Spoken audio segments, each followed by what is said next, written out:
Welcome back to DohMance Dawn.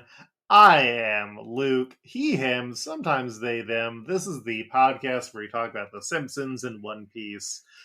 And I am joined by my lovely co-host, Janine. Hello, I am Janine Juliet. My pronouns are she, they, and I'm a shiny rainbow star. You're a shiny rainbow star. We got to that opening. Is that Yeah. anybody's favorite? Well, isn't that one by the band that, like, months ago you were like, oh, I love this band. They eventually do a One Piece theme, right? And I was like, oh, yeah, they do. Or is that Oh no, another band? that was ZZ. They did the A to Z. I don't remember that one. There's a lot of One Piece themes. And also, like... Tell us your favorite. Like, if it's come up already. If I haven't gone to it yet, which is probably, like, what, 75% of their music now? I mean, I haven't listened to all of them. Like, we are, I think, next year getting to the point of One Piece where I stopped watching for reasons. Mainly the dub no longer worked on the Funimation app at the time, and I didn't want to have to watch ahead in my browser and then keep switching things out. And yeah, I mean, I really like the one that I think was just before this, where it's like ba ba da da da ba ba da da da ba ba da da da da da, where it You know starts the off with one. them on the bikes. Yeah, Yeah. I mean, there are some of them that will make me cry, like the initial Water 7 one. The da da da da da da da da da da da. Yada da da da da da da da da dee da da da da da da da da da da da da da, where they fall out of the sky into the water first, and then that's the one where you have the Aokiji freezing Nico Robin scene, and yeah, that makes me cry sometimes. Manly tears. Of course, of course. Mm-hmm. Don't anybody get it twisted. Don't get it twisted. I'm queer, but my tears are still manly. Yeah. So, welcome back to episode 46 of this podcast. If you're looking forward to us matching a bonk punch, then I apparently made a mistake editing the past two episodes where it said, oh, hey, we're going to match Bonk Punch, but we're not here to talk about Bonk Punch because Bonk Punch has not yet appeared in the episode. Bonk Punch does not appear in this one. Bonk Punch is in Guantanamo Bay for the time being. We're here to... And Bonk Punch as Sir not appearing in this episode. You're the boss and I'm the Bonk Punch tonight. What we're here to discuss is One Piece and Simpsons episodes that ran between November 5th and December 17th of the year 2006. And that would have been my sophomore year, and this would have been the time that my dad... Oh no, this would be just before my dad got me the Dark Tower books for Christmas, which led me to reading the entire Dark Tower series, which led me to finishing the original last Dark Tower book during show week when I was the prop master on our high school production of Les Miserables.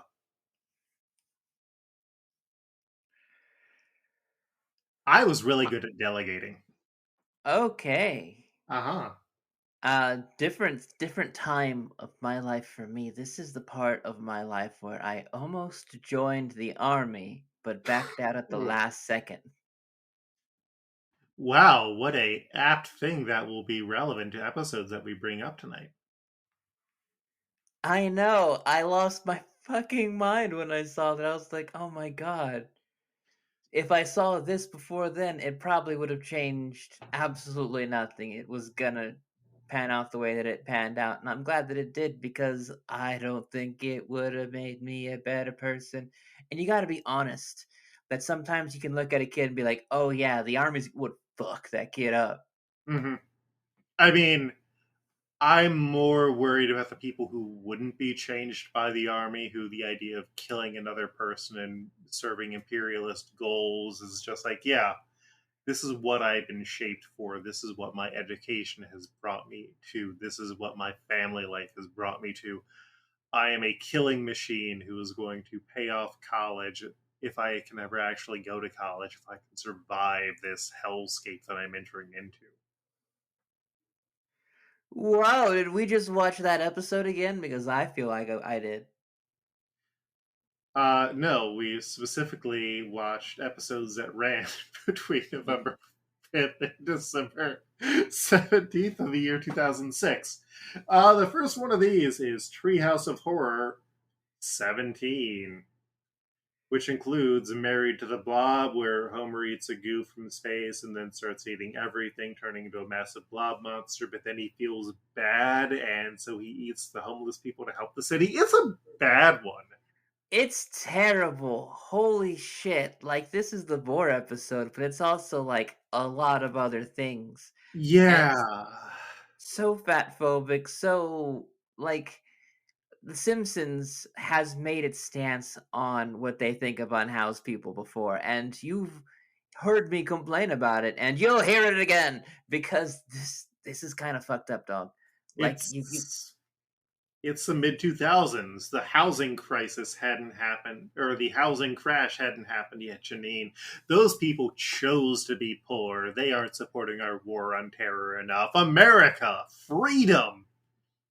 And what happens in the next episode is so fucking left leaning. It's like, holy shit, where do you stand on anything? Like, Uh, the second segment is You Gotta Know When to Golem, where Bart finds the Golem of Prague and uses it for bits until Lisa lets it talk and it feels neurotic, so Marge makes him a wife. Voiced by Fran Drescher. making it automatically very hot to Janine. Yeah, last year, Abby and I watched all of The Nanny, and 90% of it held up. There's some bits that didn't age well, including stuff about Israel. Oh, God. And the Whoo. weird brown face. Yeah. And then the last one is The Day the Earth Looked Stupid, where Springfield hears the War of the Worlds broadcast and thinks it's real and descends into chaos. And eventually everyone pretends to be animals until Lisa reveals it was all a prank. And then Kang and Kodos actually attack, but then this turns to a military quagmire as an Iraq war metaphor that is very heavy handed. But it also does end with the fucking. I don't want to set the world on fire. Which Fallout 3 at this point would have been very beloved, and this could just be like one of the first like video game nerd things that like really kind of gets put in here. I mean, it was also used in, I believe, Fallout 1 and 2, but those were niche games. Niche games. We needed Todd Howard to come and shape the Fallout series into something viable.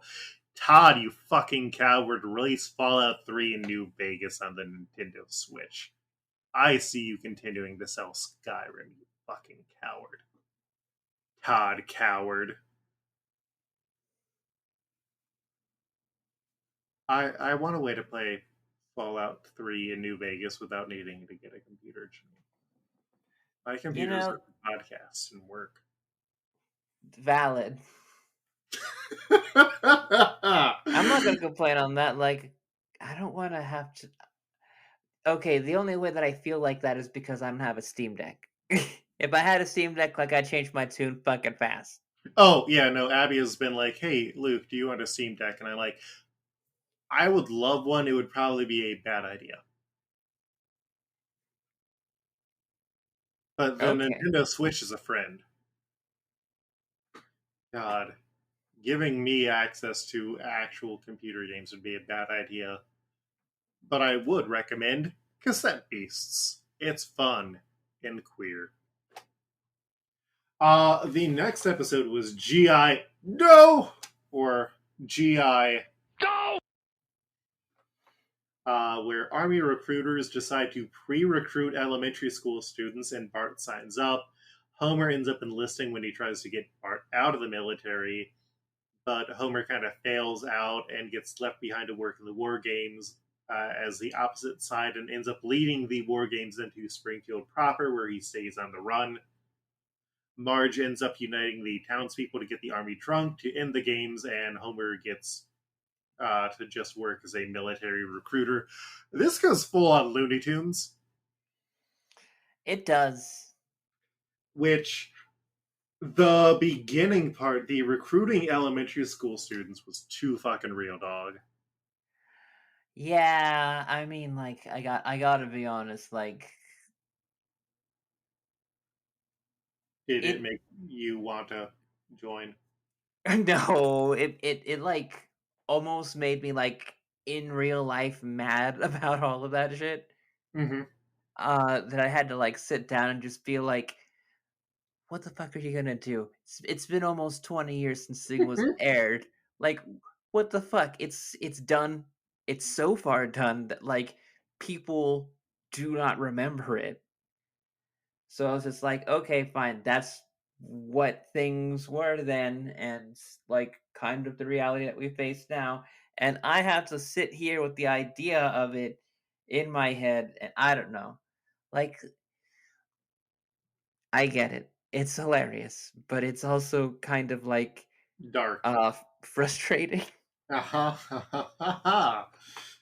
Oh, You wish a I, joke like a type of joke like this didn't have to exist, but yeah. holy shit. Holy shit, holy shit.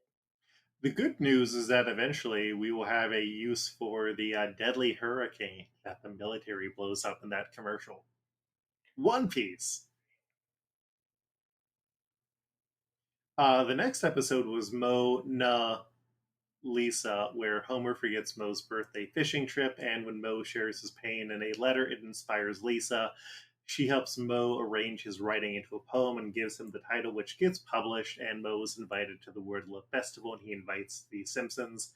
Mo lies about creating the title in front of Lisa so he can feel better, and she feels slighted. And then when Mo asks her for help with another poem, she rejects him, so he publicly apologizes to her. You had pointed out in our discussion that this is essentially Flaming Mo 2, Poetic Boogaloo. Basically, but I also kind of like it a little bit better. Mm-hmm. I think it's a bit more realistic that Mo is interacting with people on a more believable level. Also, hi, Michael Chabon.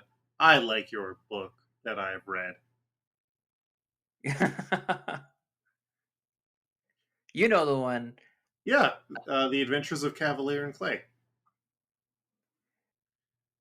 You definitely get the feeling that this was kind of an excuse for some of the Simpsons writers to write about some of the writers that they like. Uh huh. But, it also kind of just was like a fun story between two characters that don't necessarily like interact very much, but when they do, it is hilarious. Like Millhouse calling Mose and Lisa saying, "I'm not here." Fucking cracked me up. Like, because it's the kind of world that they share where both of them can be able to get in on something and have like full investment and autonomy of adults inside of a situation that's so fantastical. It's like like everything about Springfield is already nuts. So Mm-hmm. just go with it and just play both characters to their strengths in a very predictable scene on how it's going to end, but just still let it end sweet for both characters. And maybe Mo can like feel good because he's been used for a lot of one-off suicide, like blink and you miss it suicide jokes, and Mhm. actually like watching him like get something good could like maybe both give an explanation of why he hasn't died yet, and also maybe give like some people some idea that hey, like there's still adventure around the corner if you feel like Mo sometimes. Oh yeah, Mo does eventually get into a relationship, and it's been interesting that it's a slow burn. I don't necessarily care for the character who he's in a relationship with because it's one of those things where it's coded in a weird way where it's like, oh well, you're putting a lot of stuff on this character, but it's also being treated in a. We'll get to that when we get to that.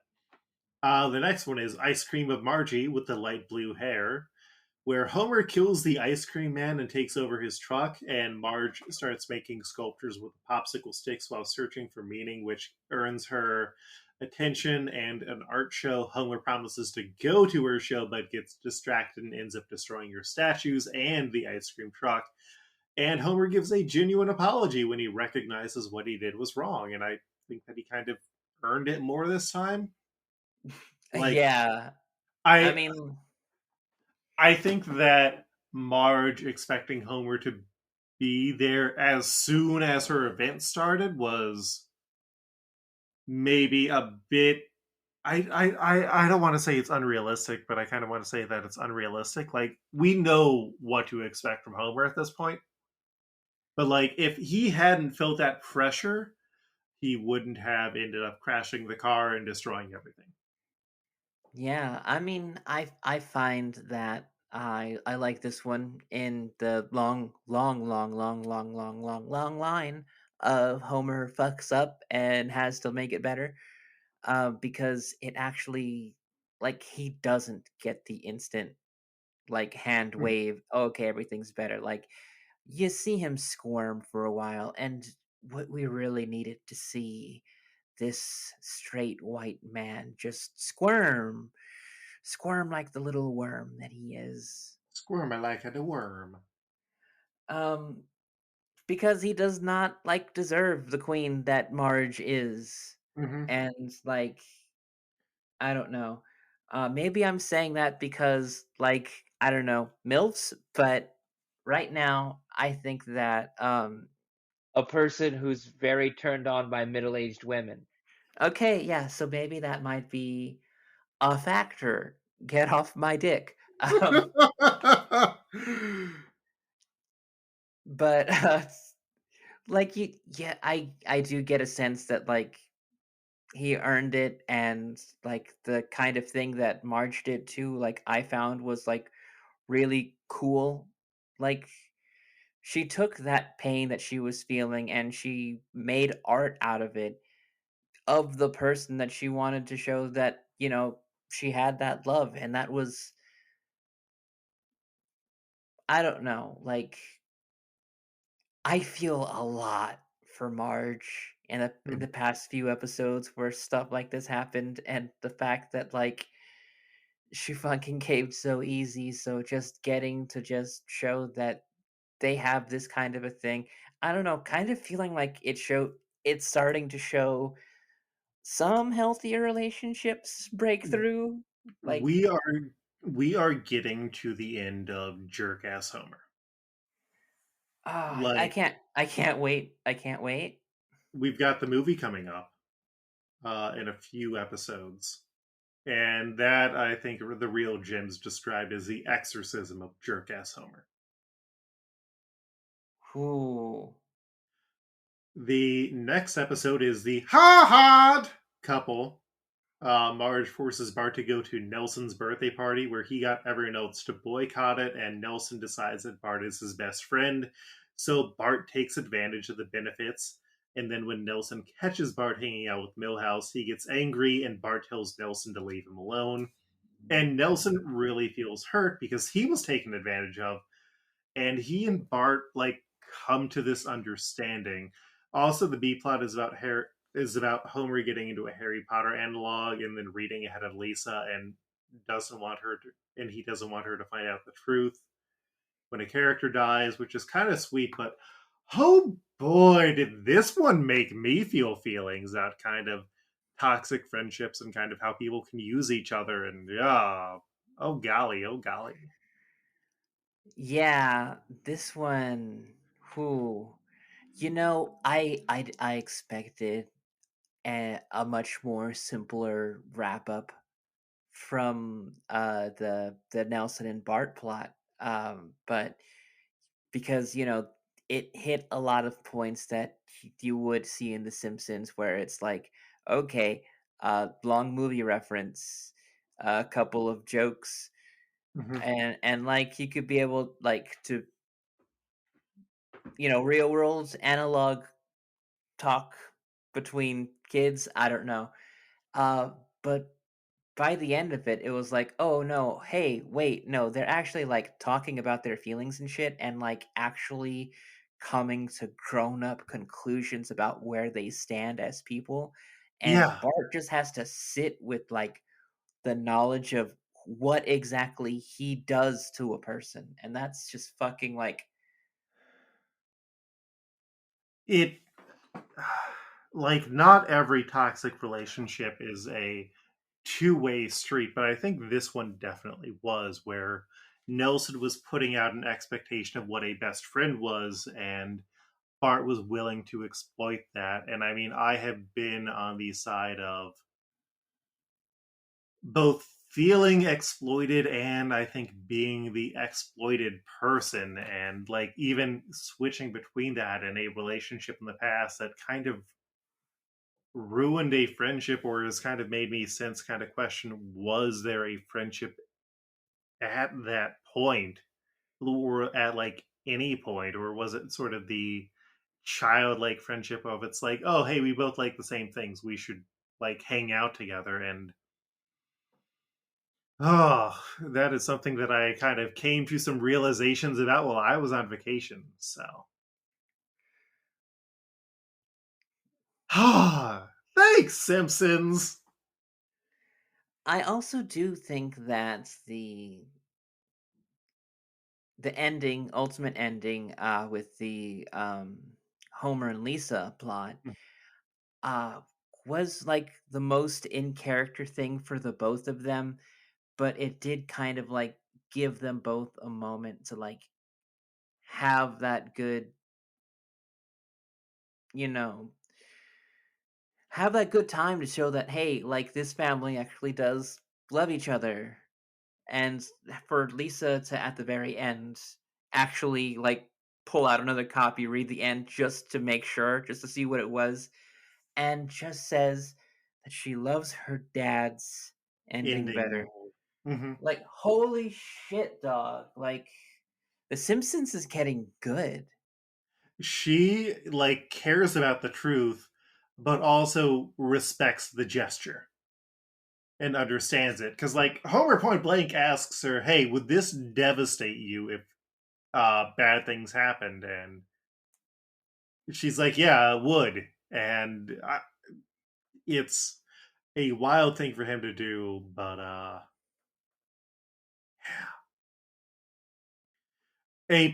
like surprisingly good episode. Frankie, get us more seasons, especially for the next episode, Kill Gil Volumes 1 and 2, where Marge lets Gil stay with the family when he gets fired for helping Lisa, but he ends up staying too long, taking advantage of Marge being unable to say no. And then when she's finally ready to confront him after a year, he's already left for a new job and moved out of the house. So Marge tracks him down to confront him and demeans him so much that he loses all of his confidence and credibility and gets fired. And so the family buys a house in Arizona to support him. But there's someone else in this episode we need to talk about, my friend. Oh, yeah? Who's that? Elvis Stoico, professional figure skater with a hot wife. Or sorry, I mean the Grumple. The Grumple, The dog. Grumple. Grumply, grumpily grew. I fell in love with this motherfucker. He's Oh, like just anytime that he came up, like This is a weird point in The Simpsons where we're seeing them just like fucking throw out some jokes that definitely feel like earlier Simpsons. Like there was an Irish joke, like in this episode Mhm, that made me like a little bit nostalgic for like the Conan days. mhm. Oh, where Um, it's all the characters drunkenly singing and there's a leprechaun there? which is like okay, like yeah, horrible, Racist? terrible racist depictions, but like I don't know. It's Like it's it's it also like definitely the same kind of like jokes that Conan would have just taken and used in late night at about this time. it's a very, like, silly bit, and, like, the Grumple thing, I feel like part of it could be easily written off as, like, "Oh, it's like the chicken fights of Family Guy." But it's done short, it's not extended scenes that are just taking bits from movies, but it's also just building this weird lore. Because, like, there's a scene where they stab his eyes and goo just comes out. They're like, what is he? Yeah, like just that small joke and that cutaway that like it doesn't get answered. The fact that like Homer just asks, "Do you think that's the same one from before?" Like When he appears outside the house with a knife. like fucking it never overstays its welcome. It's always funny and like it definitely feels like it just got came someone came up with it and like other people just started riffing on it so much. I Mhm. would I would not be surprised if we see more of the Grumble in the future. It also reminded me of how my sister was terrified by previews of the Jim Carrey Grinch movie. Because at the time she's like, "Oh no," she was like 4 or 5, and she was horrified that the Grinch would actually come in and steal everything. Whoa. She should have been afraid that that movie is a movie for perverts. So I should watch it. Have you not seen that movie, the Uh Jim Carrey live action Grinch? I haven't actually. I've not Oh, it's Janine, mm. the Grinch gets stuck in a tree as a baby outside of the Who's having a key party where they are fucking. What the fuck? Yeah, no, it is a weirdly horny movie.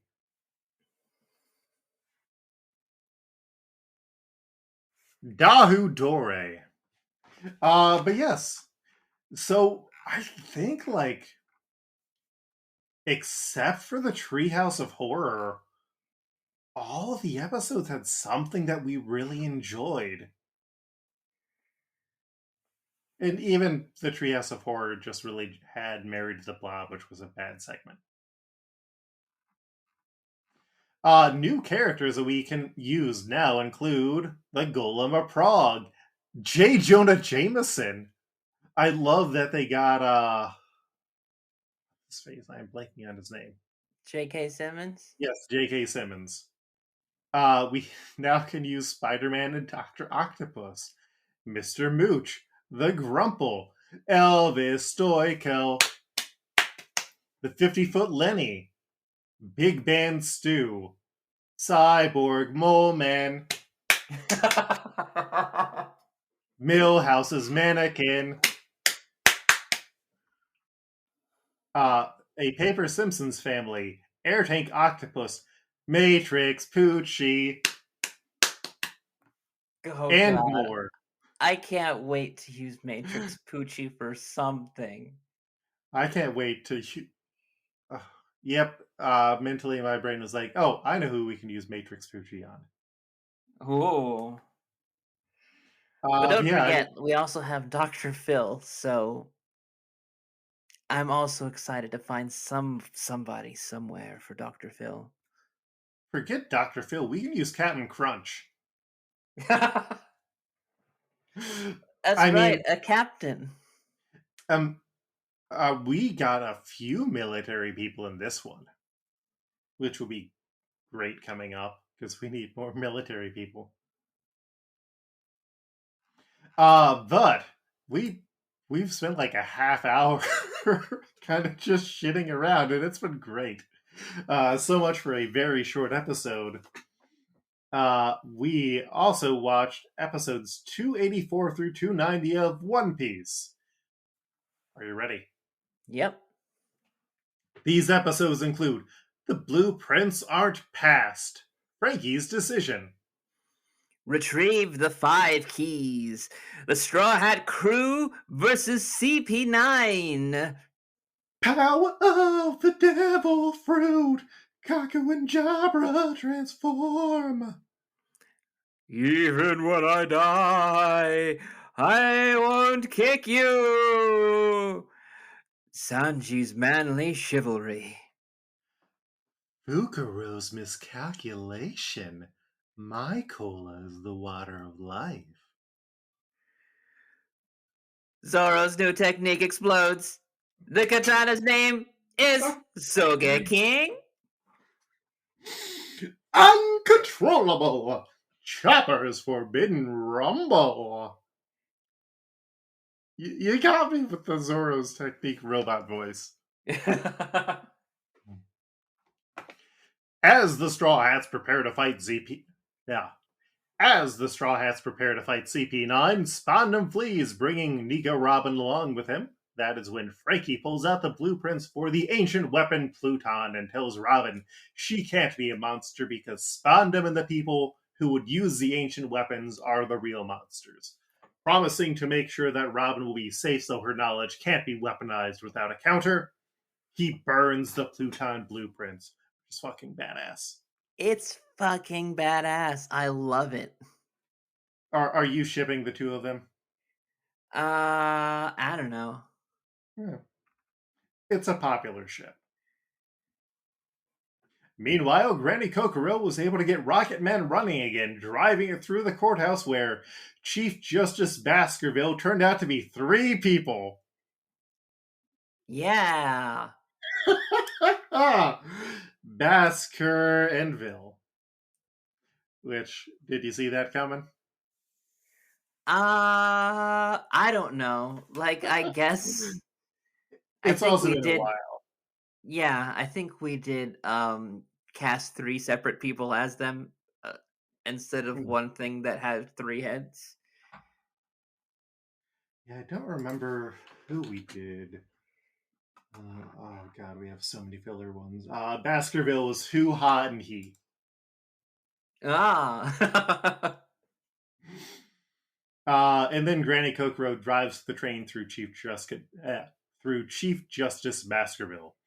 While the drawbridge is only partially lowered, she ramps Rocket Man off of it, and Luffy brings the Straw Hats onto it. Frankie joins them, and they crash into the Tower of Law on the other side, where everyone is fine except for some minor nosebleeds. Freaking out, Spandam orders Rob Lucci to protect him and Robin while the rest of the CP9 agents will face the Straw Hat Pirates. CP9 agent Fukuro, who is the giant man who has a zipper mouth, appears and accidentally reveals Spandam's plan, which is to save Robin. The Straw Hats will have to fight every agent because each of them has a key, but only one of those keys will unlock Robin's Sea Prism Stone cuffs. And if they try to just save Robin first, the agents will throw away the keys. I like that we have a nice, clear setup. Yeah, it's very clear stipulations, very clear, like, okay, then the fastest way to do this is that everybody takes on somebody.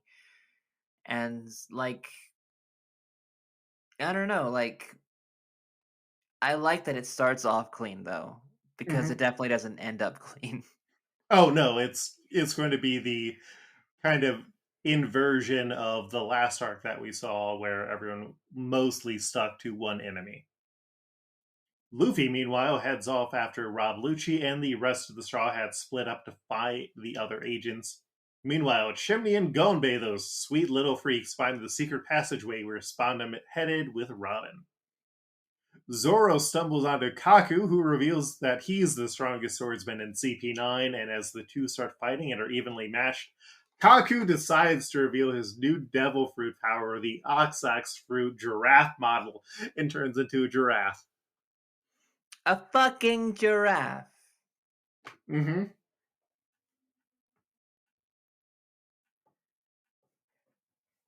A fucking Like, giraffe. a fucking giraffe, man. A fucking giraffe. I mean, I guess anything was possible, but a giraffe. Okay. Oh, Soge King tries looking for someone to fight and finds Jabra sleeping in another room with his key in plain sight. Soge King goes to sneak across, but first a bee lands on his nose and stings him. And then a rooster gets in his way, and when it chirps, instead of making the Crow? cockadoodle sound, yeah, Yeah. crowing, Soge King shouts out loud, which wakes up Jabra, who turns into his Zoan form as a wolf man. Also, I feel like people might not be aware, but roosters don't just, or like chickens even, don't just crow when the sun goes up. They just cockadoodle whenever they fucking want. Yeah. Said Luke, having been on an island recently where there's just a bunch of free range roosters. I feel like that's important context for people who might not normally encounter roosters. I've had neighbors that had them in their backyards before, so Mhm. I'm a little bit wise to rooster behavior and how to escape them when they run at you. You try and sell them a timeshare? No, no, no. They famously don't have good credit. Oh, well, I mean, good credit isn't the point. You're trying to get someone's money, and then they're trapped in a legal statement where even if they try and declare bankruptcy, you can still come after them. Anyways, Kaku and Zoro fall into that room with Usopp and Jabra, and Jabra makes fun of Kaku's new powers. Soge King, meanwhile, finds a set of sea stone cuffs and accidentally attaches one of them to Zoro. Enraged that the fight is going on, Kaku uses a Tempest Kick in the giraffe form, which slices through the entire Tower of Justice at a slant. And then, once the dust is settled, Soge King realizes that he has the other handcuff to Zoro. And Kaku and Jabra don't want to fight them one on one. They check to see if they have the right key to let the duo go, but when it turns out that they don't, they're just like, all right, then we're going to beat the shit out of you. Kaku and Jabra are just great. I enjoy their bit. I get it. I mean, like, one of them is like clearly like a wolf, but the thing about it is like you okay, all right. So you have like an almost photorealistic giraffe that turns into a fucking weird square giraffe. And then you have like the most like fucking Cartoony cartoon wolf. looking wolf, and that's just like, I can't take any of them seriously. I can't take either of them seriously, but like in this situation, I don't have to because both Zoro and Usopp are in a very silly situation, and it gets to the point where it's like, okay, defeating them is not the challenge. The challenge is you're in a situation that is so specific and unplanned for that you have to figure out what the fuck you're gonna do.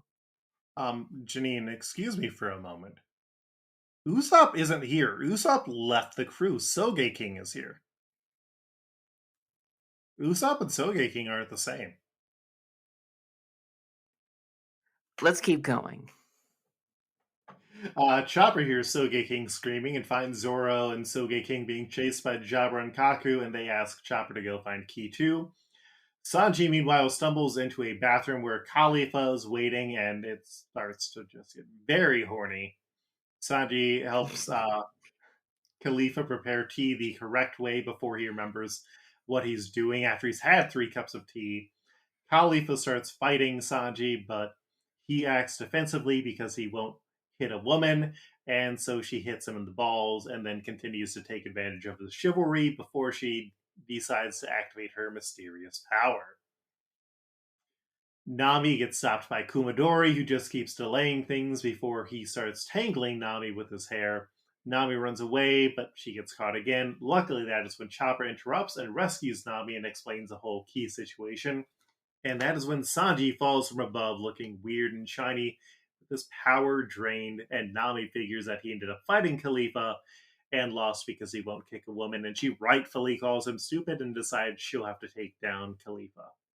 And that's when she goes into the room where Khalifa's getting into the bath. Uh, who?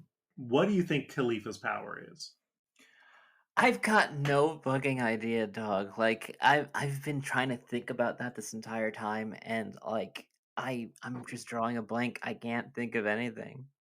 Khalifa's power is that even if they never walk in on any other episode, someone who will judge you is going to walk in on the Khalifa and Nami fight in the bathroom. That's her power.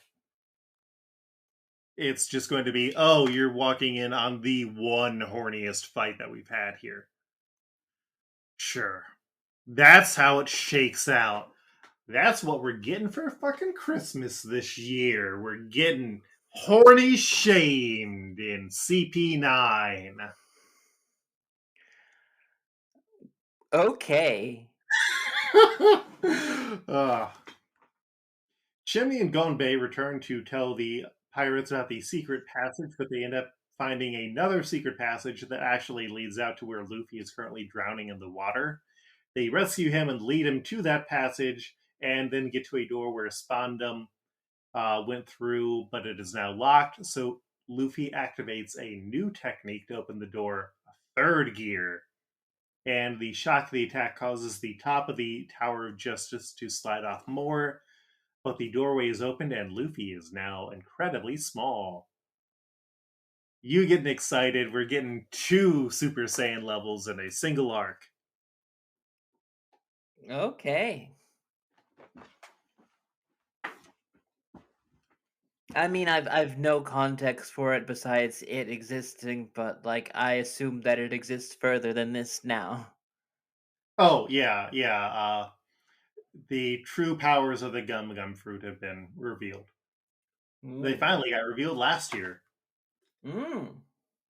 like 25-ish years in. And you'll never see it coming. Okay, that's ominous. As Spandam hears the shock, Rob Lucci reveals that he saw Chimney and Gonbei but didn't say anything because he wasn't told to. And he figures that Luffy is probably after him now. So Spandam has Lucci pick up Robin, and Luffy chases after them, returning to normal. I think it's important to know that Rob Lucci is also a fucking dumbass. He just is quieter about it, and that's an important distinction. Huh. Mm-hmm.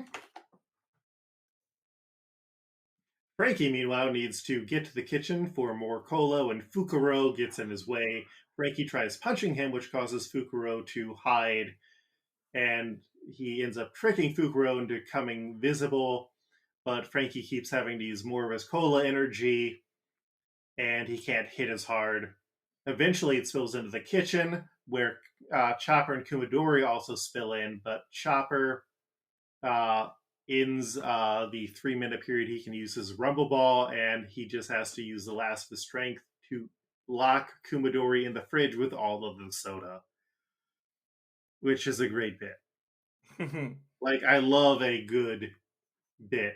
Chopper, who still isn't entirely sure what's going on with Frankie, especially because Frankie hurt Usopp, doesn't want to help him, but Frankie says that he's trying to save Robin and he needs cola from the fridge to help. And Frankie doesn't have enough energy to fight Fukuro, so Chopper runs to the fridge, opens it, and grabs vegetable juice, which doesn't power Frankie correctly, and then tea, which doesn't power him up correctly. And then Chopper has this moment of, I want to keep seeing what happens. And Frankie just has to yell at him to not do that. I get it though. I started thinking about other kind of liquids myself. Mm-hmm. And so he does get the cola, which recharges Frankie, and his next punch sends Fukuro through the walls of the building. Chopper then explains about needing 2 keys, And Fukuro comes back, so Frankie activates his destroyer cannon, which he's able to fire while he runs. Fukuro tries to sneak up on Frankie, but Chopper takes him by surprise. Fukuro throws himself into Frankie next, sending them both towards the water. And while Frankie gets caught in the current, Fukuro decides to wait for him to drown. While Kumadori comes out of the fridge and he ate everything and he became a big boy. Which I like that it's just like, oh, he has no self control. He is just a big old weirdo. Which I think is better than Married to the Blob. Because it's not a joke that he is fat. It's a joke that he somehow ate everything in this fridge because he could not stop himself. I think that Kumadori is just such a very unique character that is so humorous in so many situations where he does not need to be. And I Yeah. love it. I love it because, like, you don't get enough of funny villains. Yeah, like all the villains here are deadly. Like all of them are amazing killers and like incredibly dedicated assassins, but they all have really weird flaws in characteristics And and it's also it distinct shapes. yeah, and it's fucking it's so good to see them play off of each other and off of the Straw Hats in just weird, cool ways, like the way that some of them are getting different dynamics with different characters. Hmm. And like some of them are literally just saying, "Yeah, I don't want to fight you. I'm bouncing." Something that is funny is the One Piece Pirate Warriors games, the ones that are like Dynasty Warriors but with One Piece characters. Sanji cannot actually do damage if he kicks female characters. Oh. Hmm. Which is a neat bit of continuity. So you actually have to be careful about when you use Sanji in those games. Outside, Frankie works to swim back to the land while Fukuro is kind of just doing infinite jumps to fly around and avoid Frankie's attack. So Frankie shoots himself out of the water with his cannon, and Fukuro gets in the way, but Frankie expects this and grabs onto him with his grappling arm, forcing both of them down so Fukuro will have to help both of them escape. Frankie then activates the Centaur mode, locking Fukuro into sending them back over to the land, and then shoots Fukuro with a cannon blast directly in the face, launching him into the ground, defeating him. Kaku and Jabra start arguing with each other, and Sogeking tries to get them to actually fight each other until Zoro ruins the plan. Which I love that Zoro can never see where things are going. It's another great fit. So Sogeking tries to do it again, which distracts them. Meanwhile, Zoro decides that if one of them just has their hand chopped off, then they can find Chopper and get it put on. And then he has a second, better idea to just use Sogeking holding his sword as a new sword, which doesn't work, and so Zoro debates going back to cutting off a hand. It's such a funny bit. Just It is. like not only how fucking ready he's just cut, like he's so ready to cut off parts of his body. Mhm. Like it's his first go-to thing. And it's just like Every time. and like he cares so little if it is him or not. He's giving the fair shot of rock paper scissors. Like Mhm. Meanwhile, Chopper is fascinated by Kumadori, who reveals that he has the ability of life return, which allows him to fully control his body through strength of will, and he has turned himself into a Shishi lion dog, which this is just a power that he has. He has not eaten a devil fruit or anything. Kumadori sends his hair after Chopper, putting him on the defensive, and Chopper considers taking another Rumble Ball, but each additional one that he takes has drawbacks. The second one, he takes it when he has no other choice, especially because Kumadori is attacking with fire and he can't control the form that he changes into. And he knows he just needs to get the key to save Robin. and then he finds out that Kumadori doesn't have a key on him. Chopper just keeps taking hits because he can't change into the right form, and he just wants to get to the arm point because he knows one additional hit can knock Kumadori out. But he is on the edge. He finally reaches arm point and uses his strongest attack, but he doesn't have the energy. And so Chopper flashes back to a time when he previously took 3 Rumble Balls carelessly and had caused a bunch of damage back in the Drum Kingdom. And in the present, without any other option, he takes a 3rd Rumble Ball and turns into a massive monster. And that's where we end this week, Janine. Yeah, with the fucking monster from Annihilation. Oh, One Piece. One Piece, that's the name of the fucking treasure. You know what we get next episode, Janine? What do we get? Feudal Japan AU. Wow. Yes, we are going to be watching our first One Piece special, and we're going to be having our first time skip episode where we skip a few episodes. Because I'd rather just get the special and then all 3 other current Detective Luffy episodes covered. Because there's no new characters in them, but we're going to get a guest on. Okay, who do we got? Currently, we have a friend of mine, Jay Ackley, who is also a musician, who's coming on. He wrote the Fallout Columbus theme song. Oh, I like that one. Mm-hmm. It makes me think about the city. Uh-huh. That is still my alarm clock music. I love to get up and just be angry about gentrification.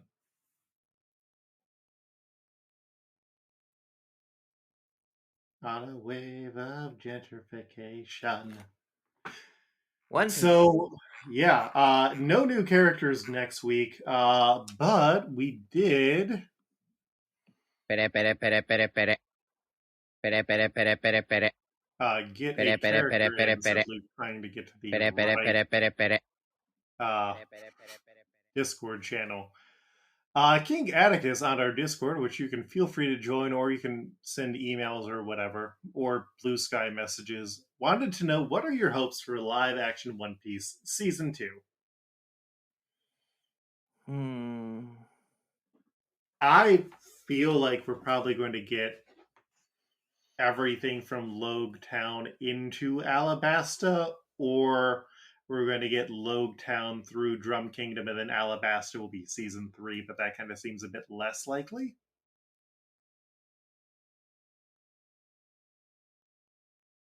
I have really no idea. Like, the thing is that they've done a beautiful job at just focusing on major story points, and stuff moves around a little bit, and they got a little bit creative in how things moved around and how they presented it into it. And I feel like they are going to do more referencing to things that I will not be privy to in order to set things up. But I mean, I don't know. I do really want to find out, like, the moment uh, if Princess Kaya, that casting, You mean Princess Vivi? Princess Vivi, that casting. Sorry, I'm high. Um, Hi, I'm Luke. you, uh, I, you're lucky you're charming, because if not, I would have kicked your ass for that. Oh, I mean, you'd be fair. You'd be fair to do I that. wouldn't be the first. Actually, you would be. Ooh, I kind of do, want to do it more now.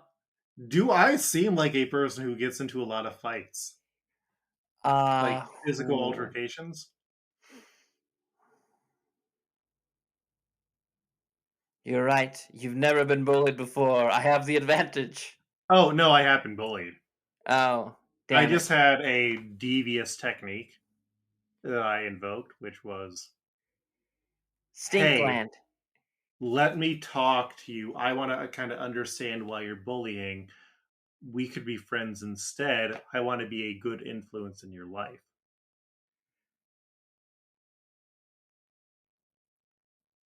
Huh. And it worked. Yeah. Did you do that to me? No, Okay. I don't think you were on my bus back in like first grade. Well, I did transition, so you know. I would be very surprised if you used to be a redheaded boy, a white boy. Hey, a lot of things changed. No, I wasn't there to bully you back then, but I'm here to Yeah, bully you now, and that is what counts. that's fair. I need it for experience points. What? How did we Where get? can they? I don't know. Like we're supposed to tell them, or we could be able, or they could be able to find us online. Yeah, Janine, where can people find you online? You could be able to find me on Twitter still. I just started an account for something else. I'll talk. You know what? Let's talk about that first. Hey guys, I made another podcast. It is called Wrestle Girlies. I made it with my pal Flatty Buttless, and it is wherever you get podcasts. I think I've got it at most places. Um, it's starting off just right now. It's a little rough, but check us out on Twitter at WrestleGirlies or on Blue Sky WrestleGirlies.bisky.social. That's also where you'll be able to find me, JanineJuliet.bisky.social, and at Janine Juliet on Twitter. I keep on telling myself I'll quit Twitter, and you know, I did for a while, and then I got back to it. Whew. Let's not. We'll have that conversation later, okay? Luke, Yeah. Where are you found on the internet? Thank you. You you remember to pass it over to me. Thank you, my friend. You can find me on He's Blue done. Sky.